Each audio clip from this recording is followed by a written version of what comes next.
여호와께로부터 예레미야에게 말씀이 임하니라. 이르시되 너는 여호와의 집 문에 서서 이 말을 선포하여 이르기를 여호와께 예배하러 이 문으로 들어가는 유다 사람들아, 여호와의 말씀을 들으라. 만군의 여호와 이스라엘의 하나님께서 이와 같이 말씀하시되 너희 길과 행위를 바르게 하라. 그리하면 내가 너희로 이곳에 살게 하리라. 너희는 이것이 여호와의 성전이라 여호와의 성전이라 여호와의 성전이라 하는 거짓말을 믿지 말라. 너희가 만일 길과 행위를 참으로 바르게 하여 이웃들 사이에 정의를 행하며 이방인과 고아와 과부를 압제하지 아니하며 무죄한 자의 피를 이곳에서 흘리지 아니하며 다른 신들 뒤를 따라 화를 자초하지 아니하면 내가 너희를 이곳에 살게 하리니 곧 너희 조상에게 영원 무궁토록 준 땅이니라. 보라, 너희가 무익한 거짓말을 의존하는도다. 너희가 도둑질하며 살인하며 간음하며 거짓 맹세하며 바알에게 분향하며 너희가 알지 못하는 다른 신들을 따르면서 내 이름으로 일컬음을 받는 이 집에 들어와서 내 앞에 서서 말하기를 우리가 구원을 얻었나이다 하느냐. 이는 이 모든 가증한 일을 행하려 함이로다. 내 이름으로 일컬음을 받는 이 집이 너희 눈에는 도둑의 소굴로 보이느냐. 보라, 나 곧 내가 그것을 보았노라. 여호와의 말씀이니라.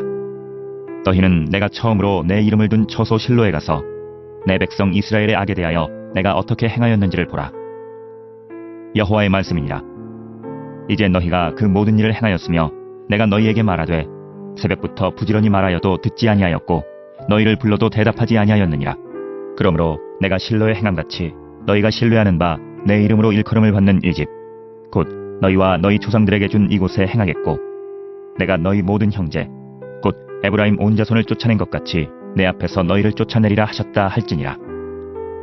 할렐루야. 7월 20일 목요일 예레미야 7장 1절로 15절 말씀. 예레미야는 성전 문에 서서 길과 행위를 바르게 하지 않으면 하나님이 성전을 버리실 것이며 유다 백성은 약속의 땅에서 쫓겨날 것이라고 경고합니다. 1절부터 보시면 여호와께로부터 예레미야에게 말씀이 임하니라. 너는 여호와의 집 문에 서서 이 말을 선포하여 이르기를 여호와께서 예배하러 이 문으로 들어가는 유다 사람들아, 여호와의 말씀을 들으라. 여호와의 집 문에 서서, 이 말은 하나님과 만나는 그 자리라는 거죠. 만나는 곳으로 들어가는 유다 사람들아. 무엇을 하러 이 문으로 들어갑니까? 예배하러. 지금 여호와의 집, 성전이라고 말하지 않았죠? 여기서는 하나님께서는 여호와의 집이라고 말씀하셨어요. 집이라는 것은 거주하는 곳이고 하나님의 임재의 상징인 곳이에요. 이 문으로 들어가는 자들은 하나님을 예배하는 자들입니다. 하나님을 예배하러 들어가는 사람들. 당연히 그 문으로 들어가는 사람들은 여호와의 말씀을 듣는 사람들인데 그 유다 사람들에게 여호와의 말씀을 들으라고 하고 있어요. 무엇인가 이상하지 않습니까? 그러면서 말씀하시는 것이 너희 길과 행위를 바르게 하라. 그리하면 내가 너희로 이곳에 살게 하리라. 하나님과 함께하는 것이 우리에게 복임을 잘 알고 있습니다. 그런데 조건이 있는 것 같습니다. 너희 길과 행위를 바르게 하라. 즉 하나님께서 여호와의 집, 성전을 세우신 목적과 이스라엘 백성과 이 사람들이 예배하러 이 문을 들락날락 하는 것과 너무 차이가 있음을 보게 됩니다. 길과 행위를 참으로 바르게 행하라. 저와 여러분이 오늘 이 말씀을 보면서도 형식적인 종교 행위에서 벗어나야 되겠다라는 생각을 하게 되지 않습니까? 길과 행위를 바르게 하라. 여호와의 성전이라 성전이라, 그곳에서 하나님을 예배합니다. 찬양합니다. 우리 예배를 받아주시옵소서. 백날 그렇게 해도 아무 소용이 없다. 길과 행위를 참으로 바르게 하여 이웃들 사이에 정의를 행하고 이방인과 고아와 과부를 압제하지 아니하며 무죄한 자의 피를 이곳에서 흘리지 아니하며 다른 신들 뒤를 따라 화를 자초하지 아니하면, 우리가 이런 모습을 보고 있습니다.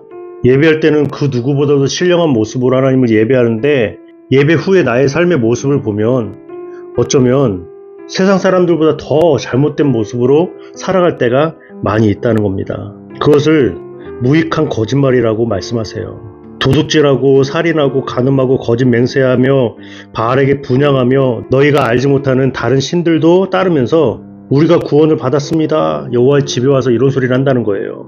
도둑의 소굴로 보느냐? 이렇게 말씀하시는 거죠.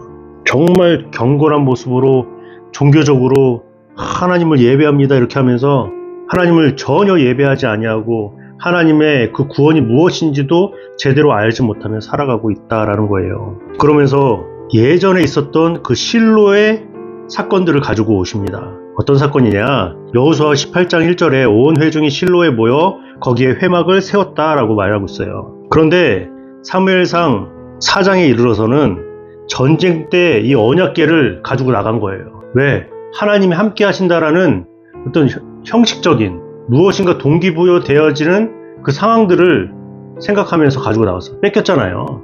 왜 이런 짓을 하냐는 거예요. 너에게 말하되 새벽부터 부지런히 말하여도 듣지 아니한다. 이스라엘 백성들이 듣지 않는다는 겁니다. 이스라엘 백성은 하나님의 그 존재와 하나님의 임재하심을 단순히 형식적인 것, 장소적인 것, 어떤 하나님의 임재의 어떤 상징적인 것으로 여겼어요. 그보다 크신 분이 하나님이신데 저와 여러분이 하나님을 제한하면 안 되는 줄 믿습니다. 난 구원받았어. 이게 끝이 아니에요. 구원받은 자들은 길과 행위를 정직하게 바르게 행한다는 사실입니다. 그 하나님의 언약의 백성으로서의 삶을 살아갈 때 형식적인 것에 갇혀 있지 않았으면 좋겠어요. 장소적인 것, 어떤 사람의 어떤 제한적인 것에 우리의 시선과 우리의 생각이 좀 벗어났으면 좋겠습니다. 그래서 오늘 하루를 살아갈 때 저와 여러분이 하나님만을 참으로 예배했으면 좋겠고, 예배하는 것으로 끝나는 것이 아니라 길과 행위를 바르게 해야 돼요. 삶으로 좀 증명해 나갈 필요가 있다라는 사실입니다. 그렇게 오늘 하루도 잘 살아가시고 승리하시는 저와 여러분 되시길 주님의 이름으로 축복합니다. 내일 만나요. 구독, 좋아요